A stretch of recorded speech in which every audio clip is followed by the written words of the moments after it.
Correction des exercices, jour 1. 980 000, c'est 90 fois 1, 2, 3, 4, 0, donc c'est 90 fois 10 000. 10 000, c'est 10 puissance 4. 74 fois 1000, c'est 74 fois 10 puissance 3, il y a 3 zéros. C'est donc 74 000. 131 fois 10 puissance 2, 10 puissance 2, c'est 100.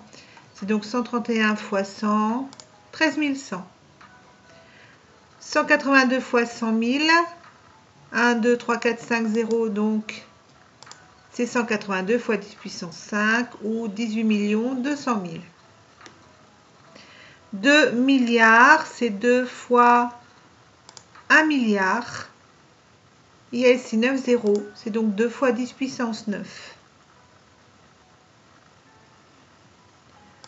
Deuxième tableau.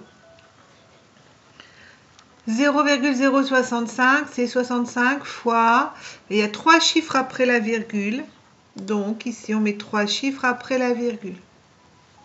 Alors je vous rappelle, dans une multiplication, on a vu ça en 6e, pour compter le nombre de chiffres après la virgule dans un résultat, dans le produit, on compte le nombre de chiffres après la virgule dans les deux facteurs. Ici il y a 3 chiffres après la virgule, donc il y a 3 chiffres après la virgule dans le résultat.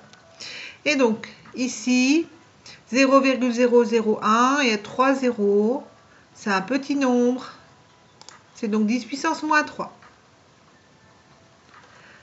751 fois 0,00001, donc il y a 5 chiffres après la virgule, 1, 2, 3, 4, 5.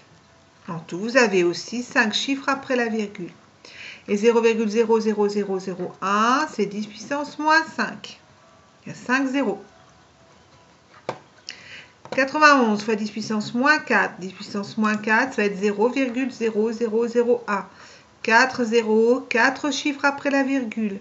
Donc ici, on a aussi 0,0091. Il y a aussi 4 chiffres après la virgule. 32 fois 0,000001, vous avez ici 7 chiffres après la virgule ou bien 7 zéros.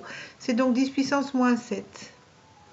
Et donc, dans le résultat, vous avez 1, 2, 3, 4, 5, 6, 7 chiffres après la virgule. Suivant, 3 et 3, 6 et 3, 9 chiffres. Donc, c'est 10 puissance moins 9.